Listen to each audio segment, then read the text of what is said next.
Hello students, how are you? Are you fine?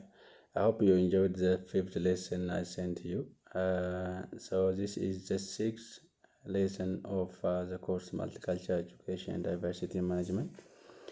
Under this session, we'll discuss about classroom, the concept of classroom for diversity, particularly rethinking curriculum and pedagogy.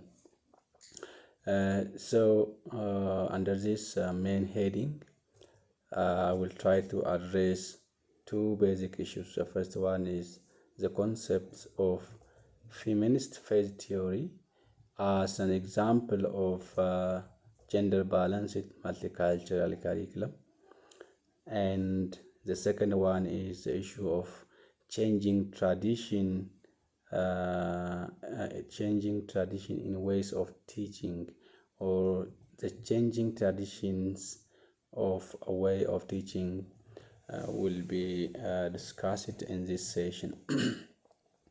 So to start from the concept of feminist phase theory, in the previous lesson I will try to mention feminist movement is a movement which focus on incorporating the females or a women contribution and a women voice in the social activities, whether it is economic, social, political, and cultural activities as well. So, in integrating the role of women, in integrating the rights of women, women or feminist theory pass through four basic stages. The first one is male-defined curriculum.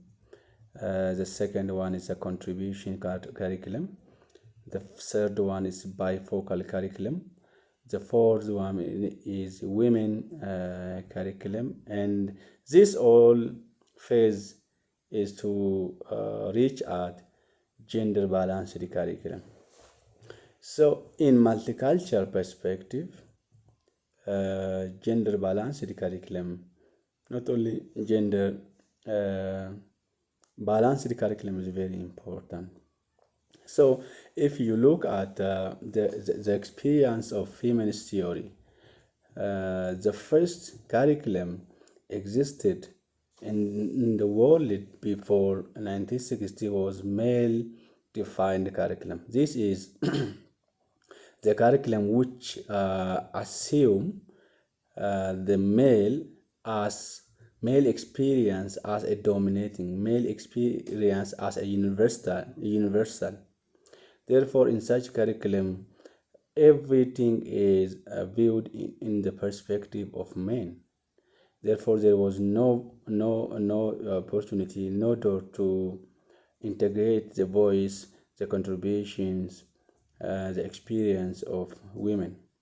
So the feminist movement was against this male-defined curriculum, against this male-dominated curriculum, which assume male as the beginning of human being, as a base for human being itself. So by challenging this scenario, the feminist theory moves to or changed this scenario to contribution approach. Contribution approach or contribution curriculum is a curriculum in which women recognized the experience of females who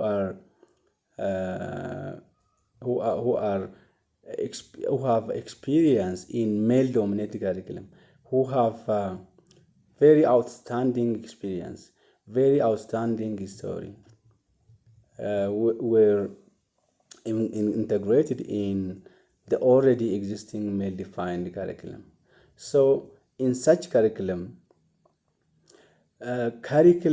male continued to serve as a norm, even though the contribution of few women integrated into the curriculum, the structure of the curriculum is not or was not changed.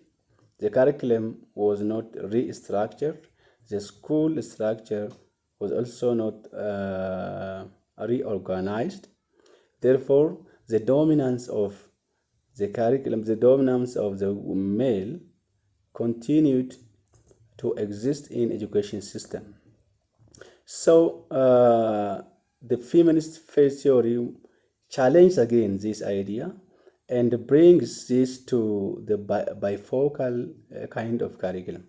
So under the bifocal curriculum, there was a kind of shift from men as a norm to open the possibility to view things in the perspective of both men and women.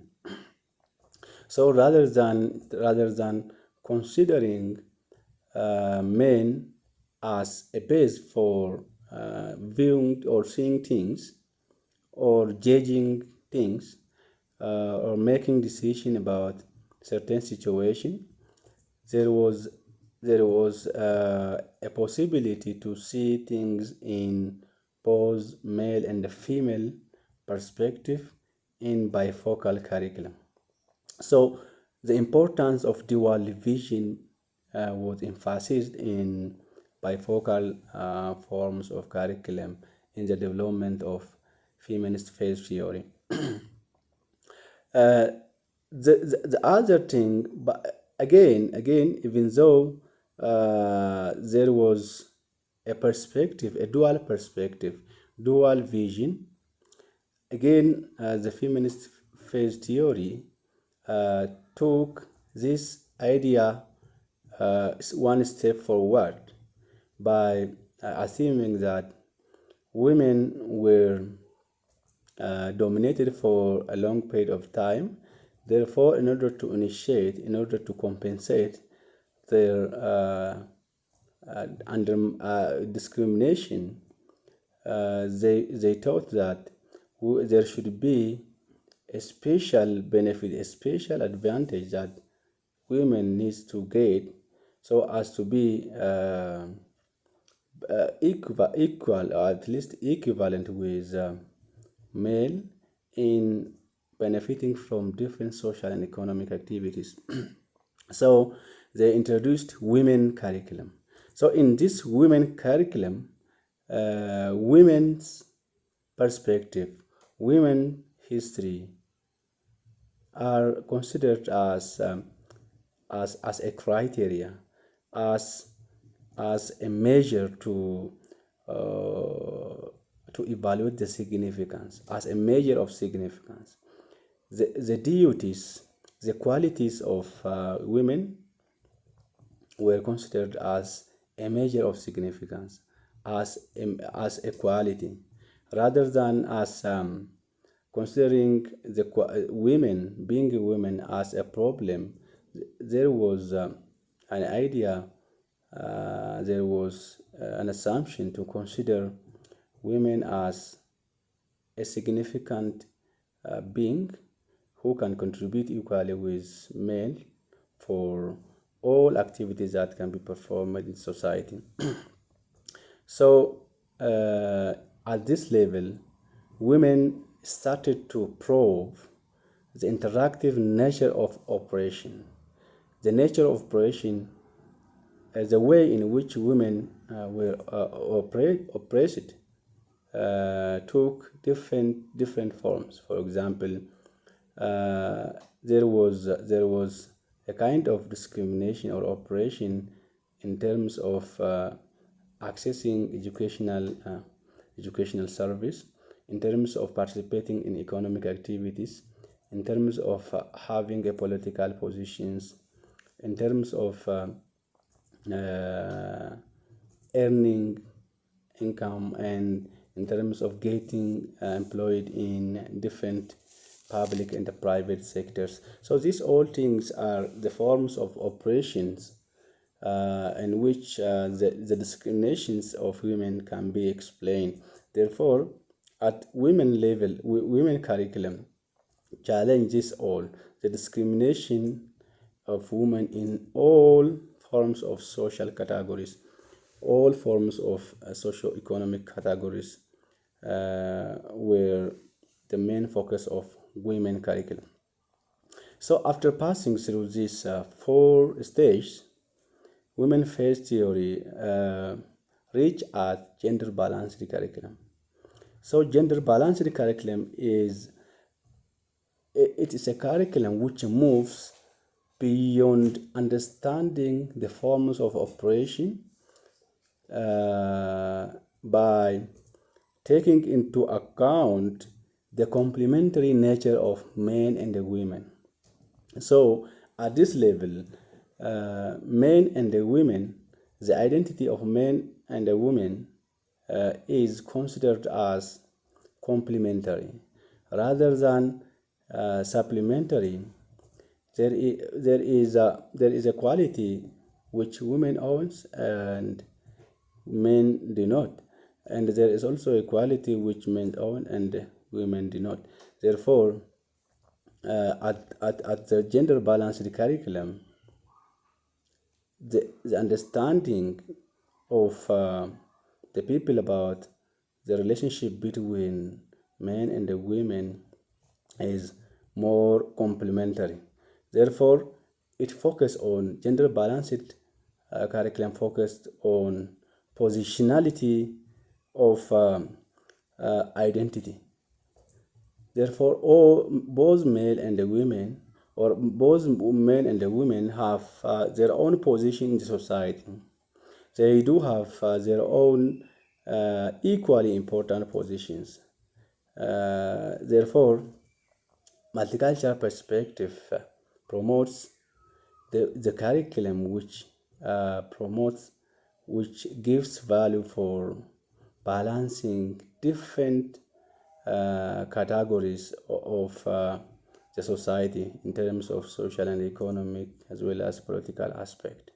So from gender balanced curriculum, the perspective of multiculturalism uh, can take a lesson to broaden this idea to integrate all forms of social categories, all forms of socio-economic differences into the provision of educational services. Therefore, by passing through these four stages, the feminist phase theory reach at gender balance. So the main idea here is that uh, it is impossible to reach at a higher level of multiculturalism. It is impossible to reach at higher level of multicultural perspective at once. Therefore, it needs a kind of progressive, is a kind of change which progress through steps, through procedure, through a kind of improvement from time to time. Therefore, in order to develop multicultural perspective in education system, it is important first to understand the form of operations, the form of discrimination that exists in the society, in education system, and then it is important to take a single step forward, and then we can reach at higher level of integrating multicultural perspective in all our in all our duties, practices, in our policy, in our thinking, because multiculturalism, as we try to discuss in the first lesson, is all about thinking also. It involves thinking aspect. Unless our thinking become multicultural, it is more likely to become multicultural in our practice. So to be a multicultural in our practice well, we need to have a policy that supports our practice. Therefore, it's not an easy task that we can accomplish in a single shot. So being a multiculturalism starts from thinking being multicultural. It starts from doing being multicultural. It starts from having a multicultural policy. Therefore, this is the main concept that you have to understand concerning the concept of humanist phase theory. The second main subheading I want to address through this lesson is the issue of change in traditional ways of teaching, or you can say change in tradition of teaching. So due to multiculturalism and due to global interaction and interrelation among nations, there is a kind of shift in the ways of teaching, in ways of providing educational services in general. So among those shift, I want to focus on four of them. The first one is knowledge is a social construction. Primarily, in if we think without considering multicultural perspective, knowledge is not considered as a social, but it might be considered as an individual activity. But today, in today's world, knowledge is socially constructed. This is one thing. Second, pedagogy itself. The way pedagogy is not only teaching, not only delivering the content, it involves all interaction between teachers and the students and among the students as well. So this is a shift because primarily pedagogy is considered only as a single teaching activity, delivering the content. The third one is teachers are not considered as a sole source of knowledge and the only source of knowledge. Today, students have many things to bring to the classroom. Therefore, there is a shift in the way of understanding about the nature of teachers. Thirdly, even the content itself is becoming subjective. Primarily, content was considered as objective and outside the students without considering the interest of the students. But in today's classroom world, content is considered as not only as objective but as a subjective. And another thing is methods. Primarily, methods. Any method can be used without the interest of students. But in today's world, the method should be relevant. Irrelevant methods have no place in a multicultural perspective. Therefore, the methods that we should be relevant to our students, to the needs and interests of the students. So, having this in mind, just you can analyze the teaching learning aspect using four point of analysis. The first one is mastery, the second one is authority, the third one is voice, and the fourth one is positionality. So the issue of multicultural, from the multicultural perspective, we have to analyze the teaching and the learning process by using positionality, by using the criteria of positionality. Therefore, there should be a position for teachers and the students. There should be a position for community. There should be a position for those who take part in the teaching learning process, rather than flowing information from only one source. There should be an opportunity for the students to share their experiences, to share their attitudes, their perspective in the classroom. So these are some of the issues that you have to understand under the concept of creating kind of classroom for diversity. So the classroom for diversity involves to conceptualize, to understand the forms of the curriculum that exist in that particular society, and considering the way of teaching, the way of delivering, and sharing the experiences in the classroom as well. Having said this, I'd like to say bye bye and enjoy your reading. See you.